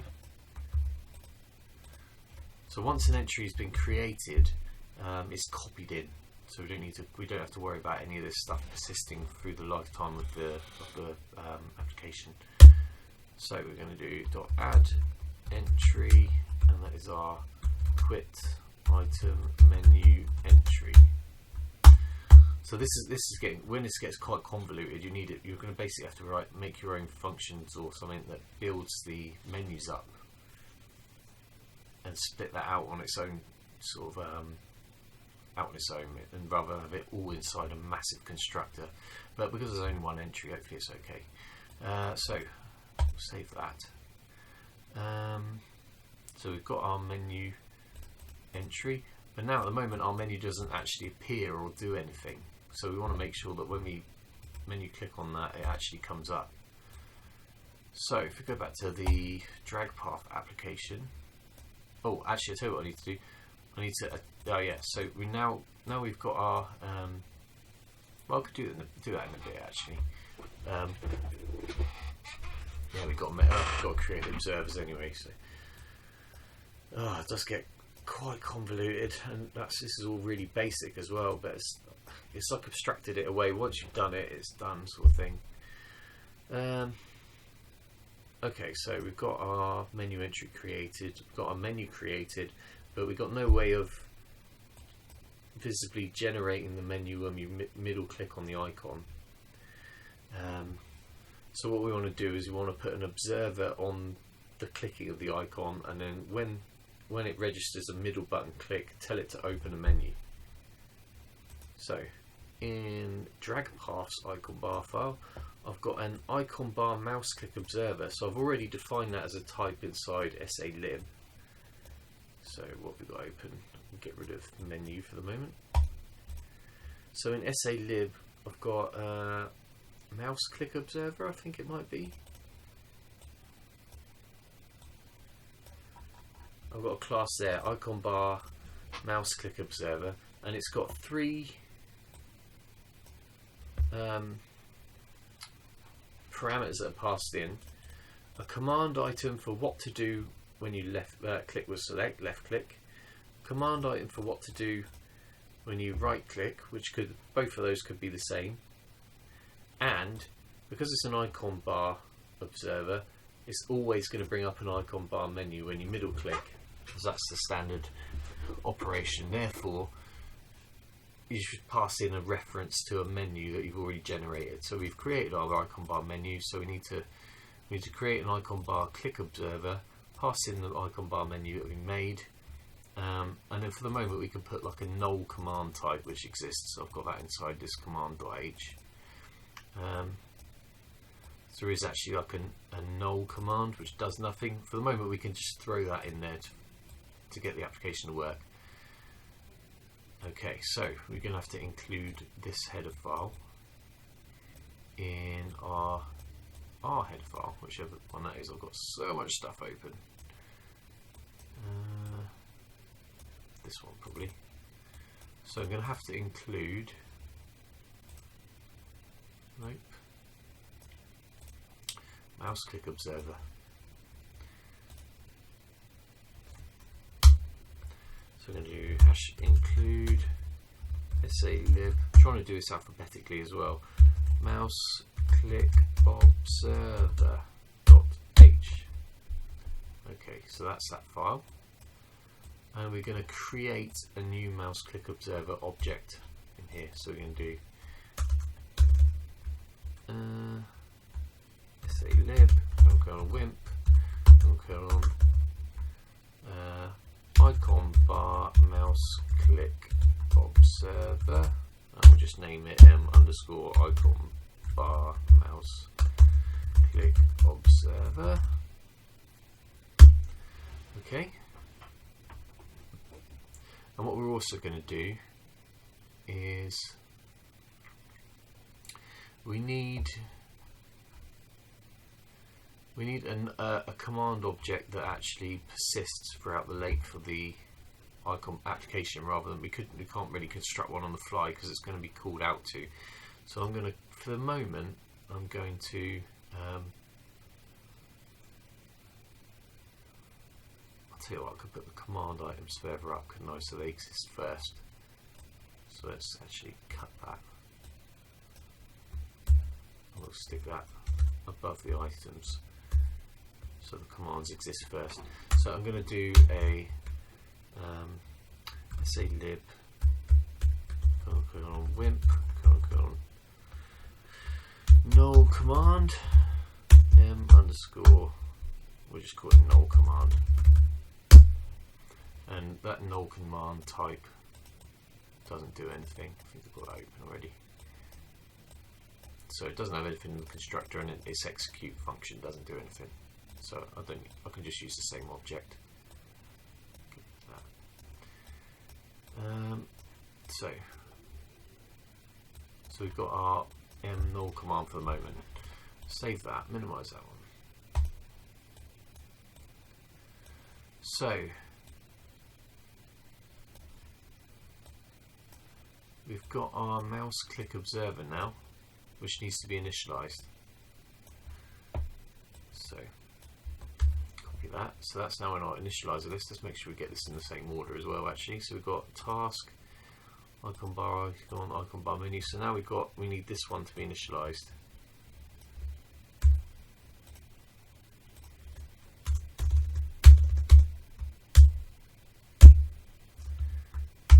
And in our initializer list,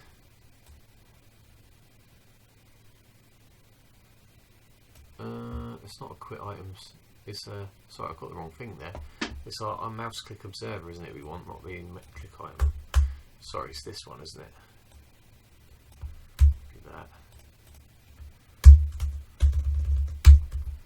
Right, and that's going to be initialized with these two, well actually our null command and the icon bar menu. So and back to mouse click observer, we need a class, an object that derives from command base. So our null command does that, so we can do m_null command, so that'll do nothing. And we got our adjust click command, so that'll be again m_null command. And then we want to pass in our icon bar menu, even though it doesn't exist yet. The object exists, even though it doesn't do anything. It's not like initialized, so nothing's going to happen to it, so it's okay being passed in at this point because it's just storing a reference to it for the time being, not doing anything to it. Okay, save that. So now we've got an observer that will do something when the icon bar has been clicked on. So when we middle click on it, it should open the icon bar menu, except that observer has not been registered with the polling loop. So we need to attach that to our list of observers observing the polling loop. So I can close that, and I'll use this to look it up actually. So inside that constructor we've got, oh, I've just realised there's an error there. That should be a detach on the destructor. Save that. Right, so we've got our, so this is where we need a reference to the task. That's why it's been passed in. Well, that's one of the reasons it's passed in. We need to get hold of that task and tell it if we want to attach to our task an event handler.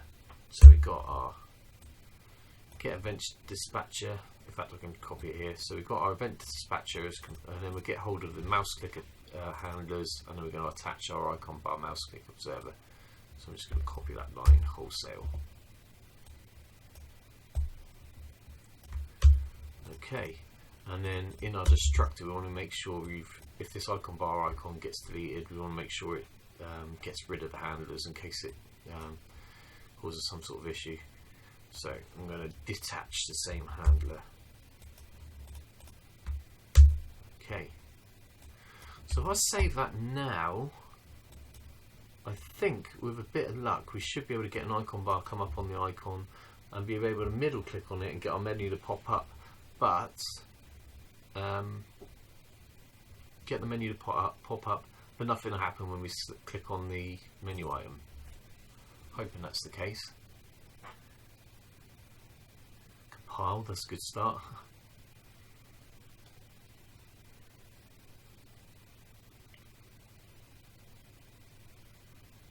Okay, let's see what happens.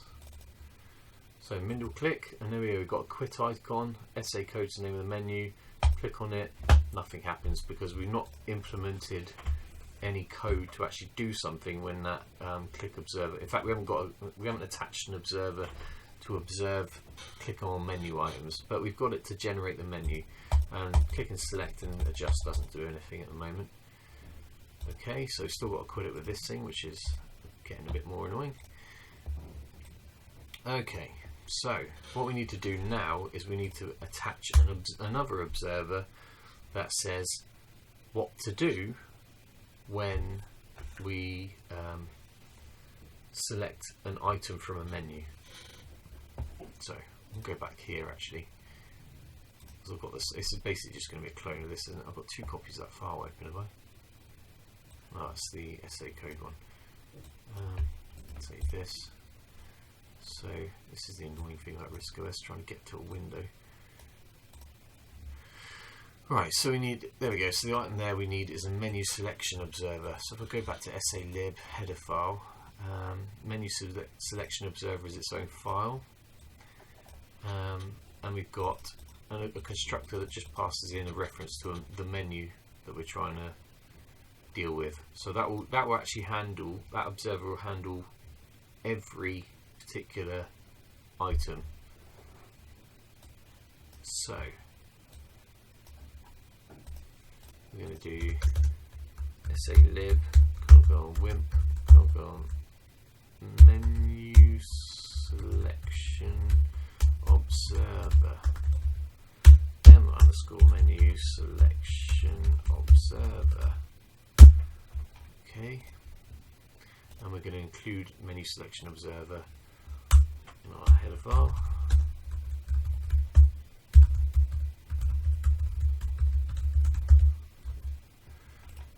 Save. Okay, so in our constructor we now need to initialize our menu selection observer, m_menu selection observer, and we're passing in a reference to the menu. Well, that's obviously going to be our icon bar menu.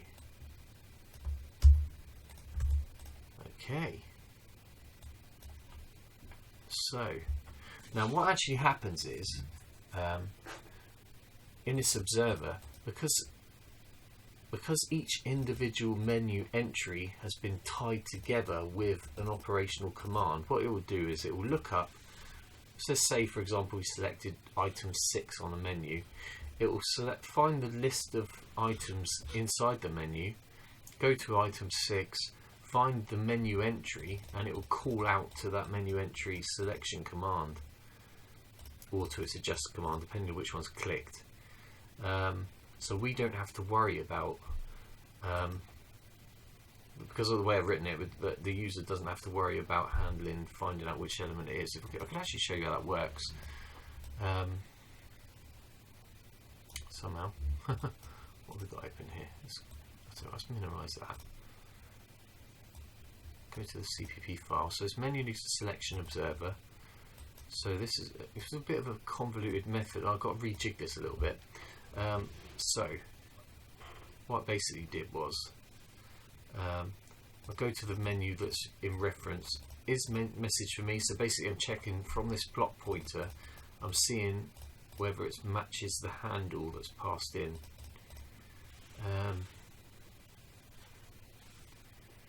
can't remember exactly how I do that one now. We didn't pass anything into that. How do I do that? Do menu. It's been a while since I mean, it's been a year since I worked that bit out. So we got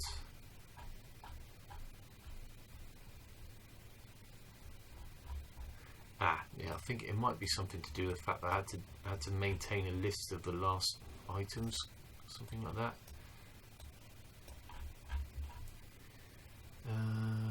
So in menu, his message for me, right? Okay, yeah. So basically the most recent menu. So yeah, okay. So maybe that might not work actually. I mean, I could, no, because it goes backwards. Okay, yeah. So whatever the mouse is over is the last opened menu. So I maintain that as a static pointer to the last open menu. It's a bit messy, but basically whatever the opened operation was changes the state of that last open menu to now be in that one.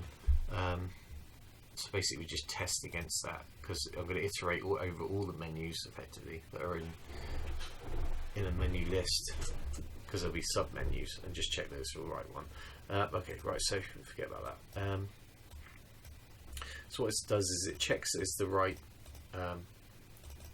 menu's open, and if it is, it gets us a menu selection block from the block that's received from the WIMP poll. Current menu is equal to reference menu. Alright, there we go. So we say, okay, so this is something I actually need to work on, because at the moment it's not able to iterate through. Basically what I need to do is iterate over submenus and maybe call something recursively, but at the moment I don't do it, so it only works at one level. But basically what it does is it says, is the current entry, basically get hold of the reference to the menu item that matches up with the selection blocks. So basically it returns the number of which menu item was listed. It says get it out of get the object that represents that menu item, and then call the execute adjust command on there, and then reopen the menu. So I've got that option there. That's the difference between adjusting. So if I click adjust, it keeps the menu open. So I've just done reopen.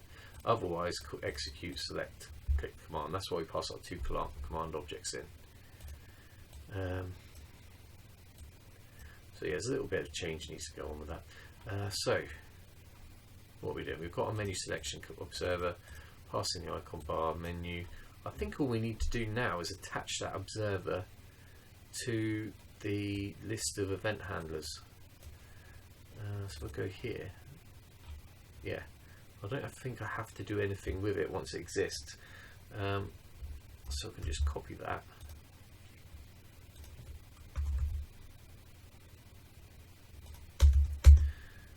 So so we need to get the name of that. This is menu selection observer.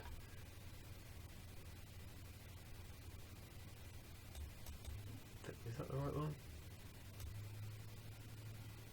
Icon bar menu. Maybe that's probably a better name actually. I'm going to use that name instead, because there might be more than one menu for whatever reason. Save that, go back to the header file. I'll rename that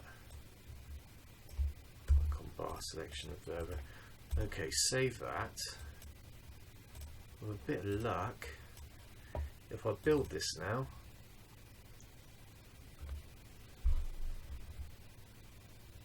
so basically what we've done is we've created our icon bar, we've added one element to the we've created a menu, we've added one element to the menu, and we've made an observer that says that when we click on one of those menu items, call out to a command, and we've used the same command item for both. Oh no, hang on a minute, is this going to work? I haven't told it what to do yet, have I?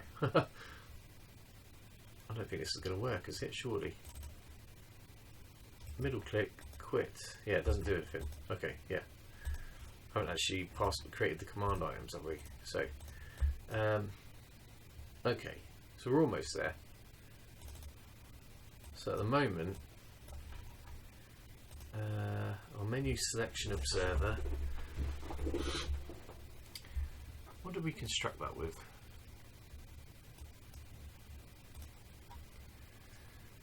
Passed in a menu. Right, okay, yeah, so our menu item doesn't have any operations attached to it, does it? So when we create our menu item, which is here, our menu entry, for our quit, we're passing in quit menu selection command, but I think I've defined that as a null command type. Quit menu selection command. Oh no, it's just nothing in that execute method. So what we need to do is we need to tell our application that we want to quit, don't we? I think for the moment. So how do we do that? We need to get a reference to the task. So I'm going to have to construct this object now, so I can pass the task reference into the quit item menu selection command. So I'm going to have to go grab that, and we'll have to store that inside there as well. So go underscore task again, and we'll just pass that into the constructor underscore task, and then what we can do in here, we can inline it because it's going to be one line call. We can do m underscore task dot request to quit. I think that's right. If we go to our header file for task, we have a function called request to quit. So that will set this flag to true, and then when we come back to our process message loop, when we receive, when we test to see if that's been received, it will return true. Okay. Save. And now it's not going to compile because the constructor for this item, our quit item menu selection command, hasn't been passed in, so that needs to be our second item that we construct. Get rid of that one.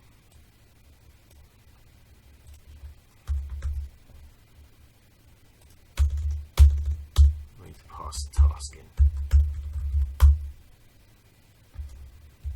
suppose that can be task, can't it? Okay. I'm hoping now if I compile this, it'll work. No, oh my god. Right, I'll tell you what, we'll do it in the command window so I can see what the hell just happened there. So should be in the same folder. Make. What did I do wrong here? In iconbar.cc. Let's get rid of this one. Close that. Iconbar.cc. It's probably that, isn't it? No matching function call for iconbar. Iconbar. I'm just going to save that quickly because I suspect that's probably all it is, really.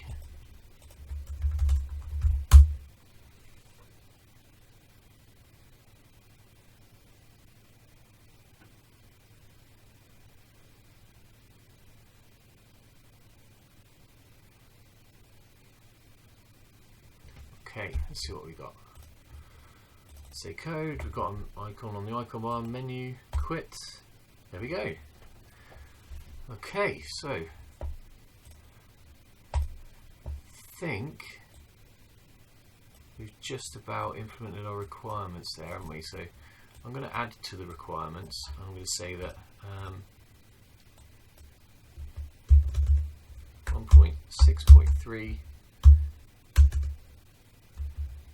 middle, clicking the icon bar icon opens the icon bar menu, and then we'll go 6.7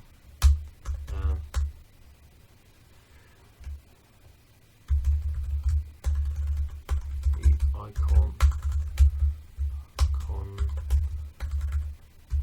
bar menu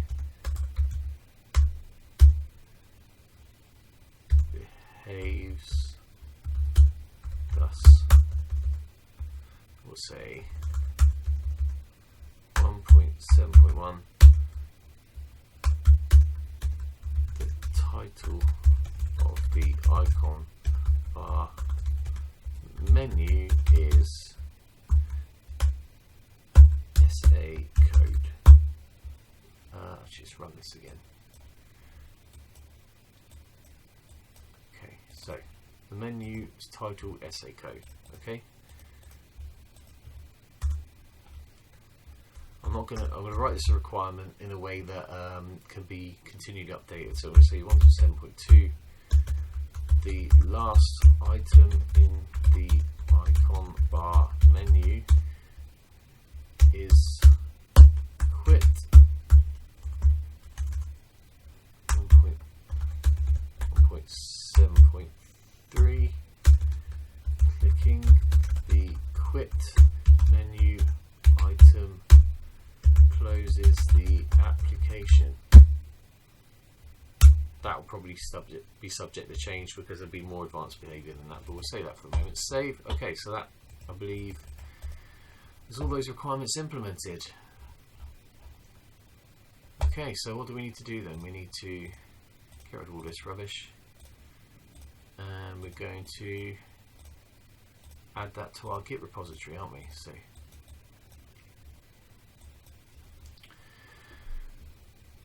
okay, so we could do, if we're going to keep these requirements numbered, we could, let's say, implementation of requirements 1.3 through to, yeah, okay, we could do something like that, couldn't we? Control 12, let's set this as set directory. So we could do git status. Oh, flipping out, git's not loaded, is it? Okay. Apps. Don't mess up the library path, so git. Okay. Quit that one. I'll leave it open actually. Right. I should have closed that just to make it less messy. And we'll do set directory. Actually, too, I'll set it in there. Shift 12, git status. So, we have some untracked files. I notice it's not git ignored that run image for some reason. So, let's do git add. Now, I believe this uses asterisk, doesn't it? So the sgit would be like the star.ccc or something like that. But I think we need to do git add cc.star. Let's see what happens there. This is the slightly modified.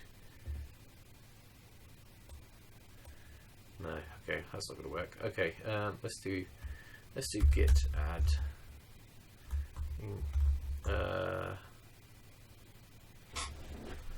You know what? It's not going to work this way, is it? We'll have to do it like this. Yeah, this is a slightly different version of Git to what I'm used to. The syntax is different.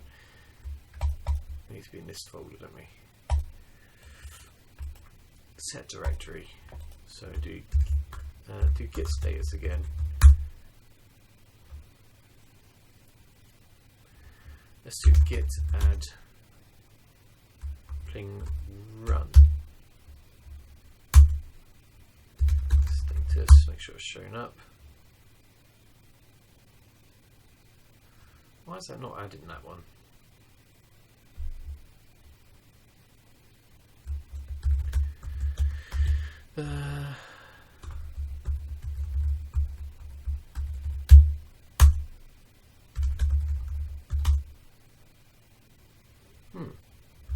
What directory is it in? Git add / pling run. Is that going to work?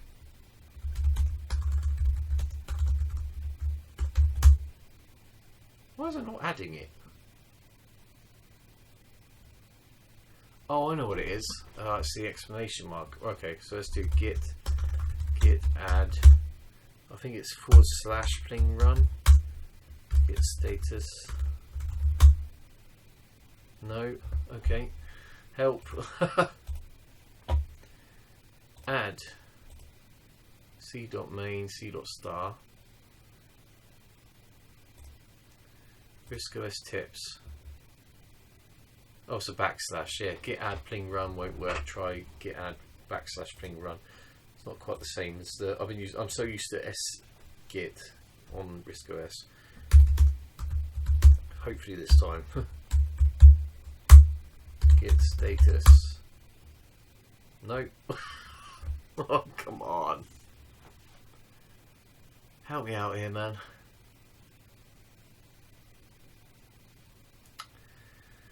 What's going on this time? Yeah, see, that's right, isn't it?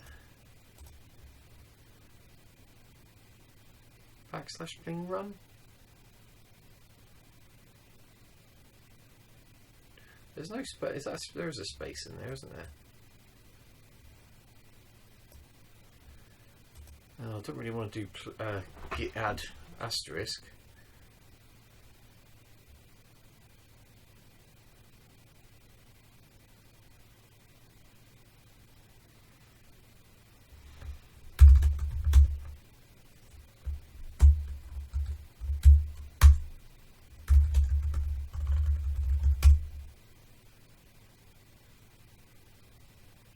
Okay, we'll do git add.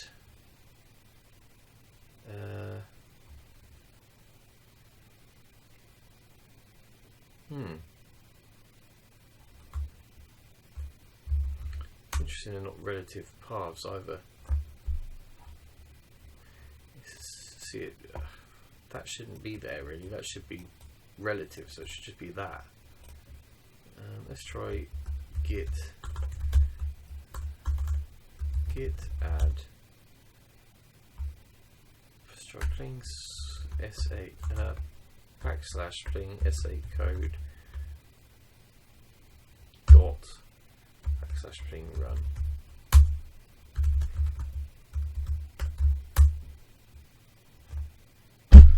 Okay, I'm bloody stumped. There is something where you can add stuff to the staging area. What was it? I made a. I did make a git filer command file. So according to this help, you can use the help file. You can use you can mount this git repository as a folder. Let's try it. Let's see if that works. So git filer module git not found. Okay, that didn't load it then.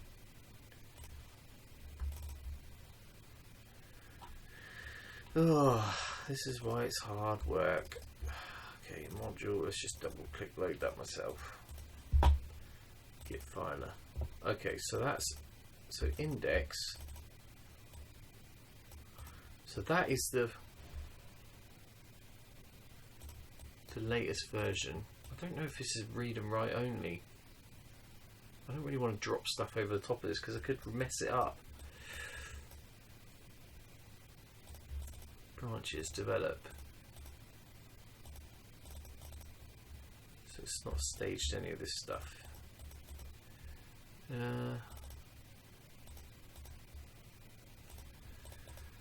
I wonder if git add would work. I don't want to start messing around with different versions. Let's try it. Add thing run. Couldn't determine absolute path of run. Okay. Let's go back to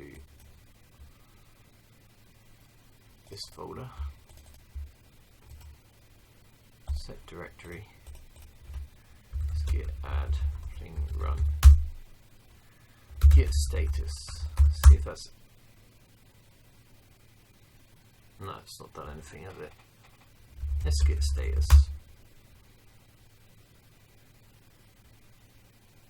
Step change is not staged for commit. So it's not staging them, is it? Oh, I wish I knew it was bloody going on. See, this is the trouble with this. It's just so hard. I spend so much time doing nonsense and not actually doing the work.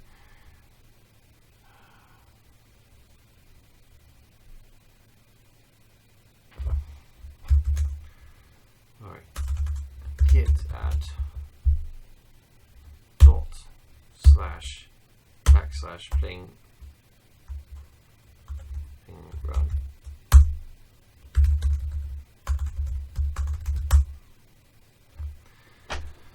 What am I supposed to do? Can't add it. Can't add it to the repository.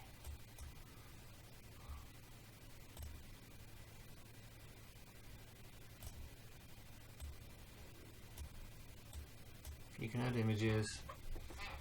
How did I get this to work before? Did I ever get this to work with a pling file? Git add backslash pling run. I mean, I've just done that 10 times. Let's try and stage something else just to see what actually works. Let's do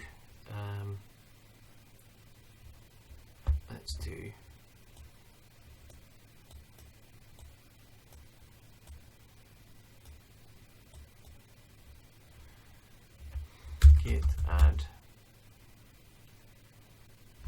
source dot cc dot star git status, and it's done nothing.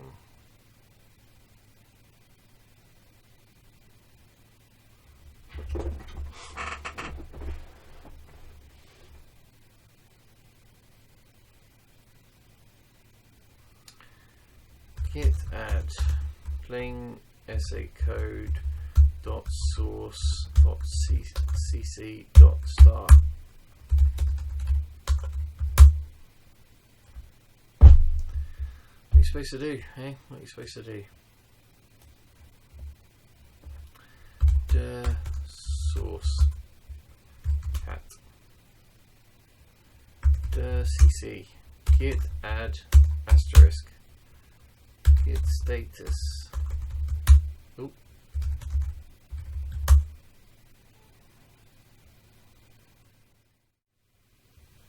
Okay, I'll mess around for a bit. It's taken me a while to get this going. I basically just have to delete the run image for the moment, and then just git added everything. But it's a horrible way of working, doing it like that.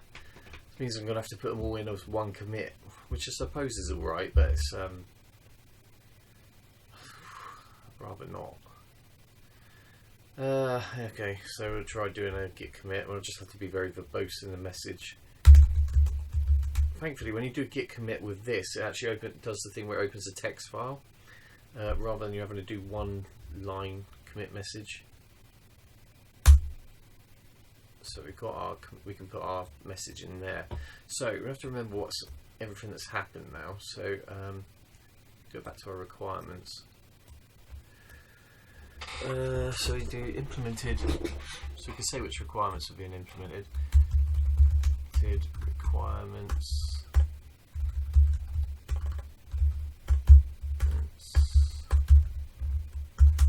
Say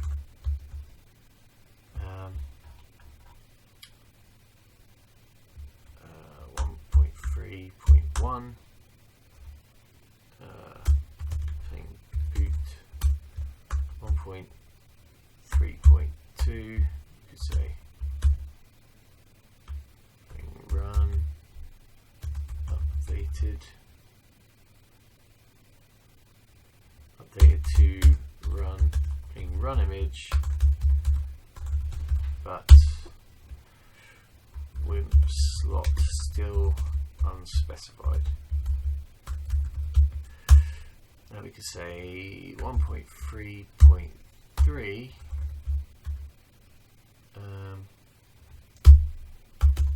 run image builds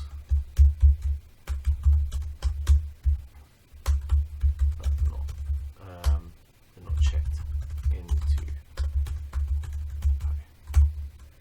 Okay, 1.3.4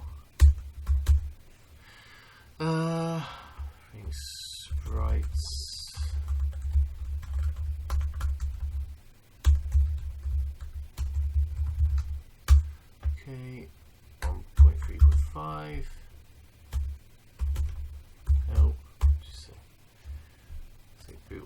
documented as well, can we say?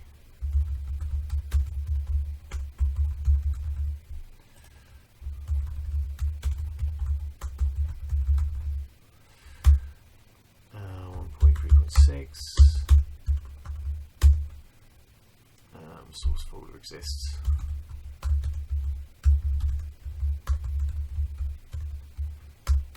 In repo. Right. Then we got 1.4.1. 1.4.1. Make file modified to compile and link source files or something like that. 1.4.2 CC folder contains C++ source files.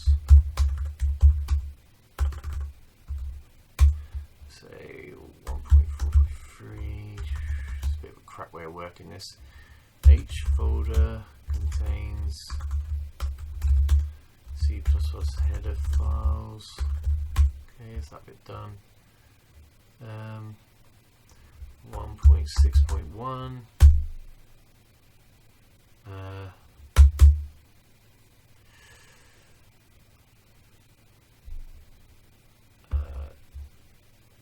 Code implements registering SACode task with the WIMP. 1.6.2. Oh no, that's the wrong one actually. Code. I should do those around the other way round actually. I'm gonna flip this the other way round. X. Stick that there. Because it makes more sense to register the application before it does to put the icon on the icon bar. X. Right. Save that. I should probably put these requirements into the repo at some point as well, really, just so they line up. So code implements registering SA task code with the WIMP.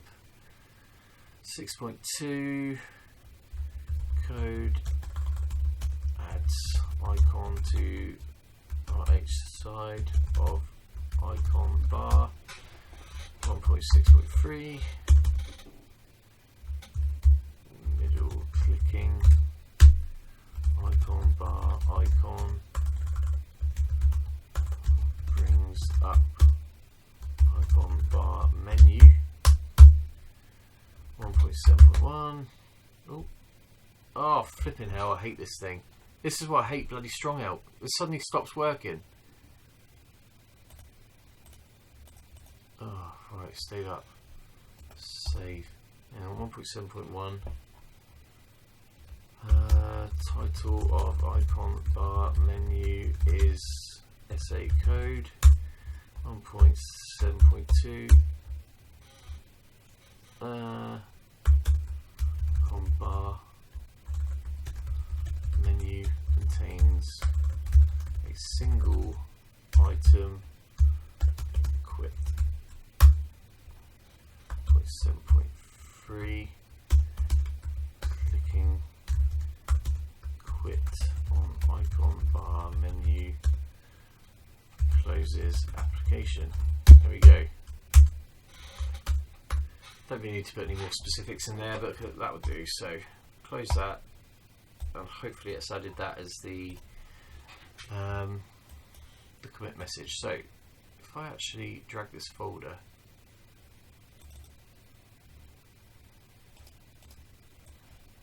to there, hopefully we'll see implement the requirements. Not going to give me any more verbose. Oh, there we go. Do get the commit message, so I can put that actually in there. Okay, cool.